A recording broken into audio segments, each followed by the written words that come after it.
ချင်းပြည်ဒုတိယအကြီးဆုံးမြို့တစ်မြို့ဖြစ်တဲ့ဖလန်းမြို့ကိုချင်းညီနောင်တပ်ဖွဲ့ဝင်တွေကစုစုစခန်းအလုံးစုံတင်းပိုက်နိုင်ရေးဝိုင်းဝန်းပိတ်ဆို့ရိတ်ခါဖြတ်တောက်ထားတယ်လို့ဒေသခံစီးသတင်းမြစ်တွေကပြောပါတယ်ချင်းတော်လိုင်းတပ်တွေဖြစ်တဲ့ချင်းညီနောင်တပ်ဖွဲ့ဝင်တွေနဲ့မဟာမိတ်တပ်ဖွဲ့ဝင်တွေကဖလန်းမြို့အလုံးစုံတင်းပိုက်နိုင်ဖို့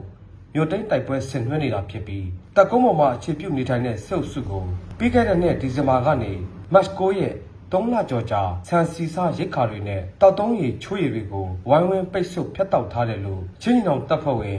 CNT ရဲ့ပြောရေးဆိုခွင့်ရှိသူစလိုက်တင်မီကပြောပါတယ်။ဟုတ်ကဲ့။သူတို့ဒီစပယ်မတိုင်ခင်ကတည်းကနေသူတို့အထောက်အပံ့ပစ္စည်းရတော့သူတို့ထူလောင်ထားရတော့ရှိမှာပေါ့လေ။ဒါပေမဲ့ဟိုတစ်ခေါက်ဝယ်ထွားလို့ဘာလို့ကိုင်းဆိုရှင်ချားတဲ့ပစ္စည်းတွေထဲမှာငပီးလို့ပါတော့စားတဲ့ငပီးလို့ပါတော့တဲ့ပါလာတဲ့ဟာတွေ့ရတယ်ဆိုတော့သူတို့ဘက်မှာလည်းစားနိုင်ရခါဖြစ်ခဲ့ပြီးတော့ကြုံရတယ်တော့ခဏတော့ရပါတော့ဒီလိုရိတ်ခါဖြတ်တောက်ထားတာကြောင့်စုတပ်တွေဟာစံစီသားရိတ်ခါတွေနဲ့တောက်တုံးရီချွေရည်ပြက်လက်နေပြီးငတ်မှုကြုံနေရတယ်လို့တော်လိုင်းအင်အားစုတွေကပြောပါတယ်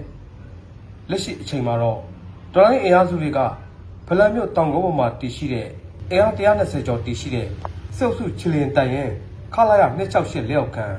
စုစခန်းတွေကိုထိုးစစ်ဆင်တိုက်ခိုက်နေပြီးတော့တပ်ကုန်းအနီးထိဝိုင်းဝန်းပိတ်ဆို့ထားပြီးအလုံးစုံသိမ်းပိုက်နိုင်ဖို့ကြိုးစားနေတယ်လို့ချင်းနောင်တပ်ဖွဲ့ဝင် CNT ရဲ့ပြောရေးဆိုခွင့်ရှိသူစလိုက်တင်မီကပြောပါတယ်တလောကတော့နည်းနည်းငြိမ်နေတယ်ပေါ့လေဒါပေမဲ့ပြင်ဆင်မှုတွေတော့ဆက်လုပ်တယ်ဒီအသေးစားပြစ်ခတ်မှုတွေတော့ရှိပါတယ်ဒါပေမဲ့ဝယ်တော့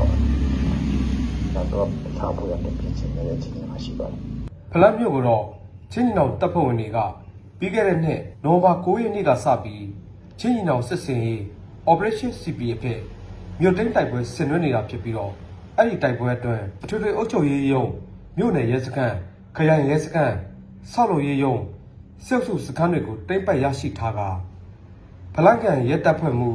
ဦးမိုးနိုင်ဖလန်းမြို့နယ်ရဲတပ်ဖွဲ့မှုဦးမျိုးဝင်းဖလန်းမြို့နယ်ဒူရဲမှုဦးကမောင်ထွန်းရဲရရှိအပါဝင်စုလက်နက်ကင်45ဦးအရှင်မြတ်ဖမ်းဆီးရရှိကလက်နက်အများပြားတင်စီရရှိထားပါတယ်ဖလန်းမြို့မှာတော့စုတပ်တွေကဘုံကျဲတိုက်ခိုက်နေတာကြောင့်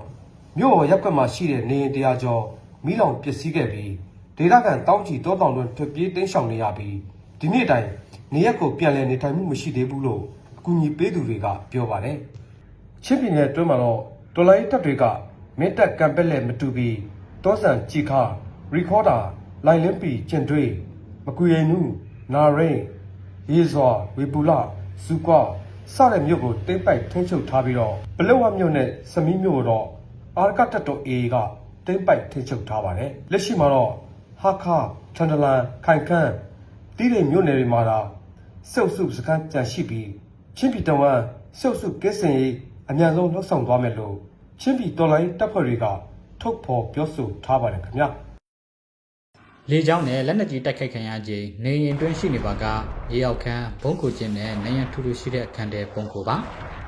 ဇဝဲလိုမျိုးအကာအကွယ်အဝင်ပြီးဥကောင်းကိုလက်နှစ်ဖက်နှစ်အုပ်တရောင်နဲ့မြေကြီးကိုထောက်ကမှောက်ရရနေပါသတင်းပေါက်နဲ့အဝေးဆုံးမှနေပါ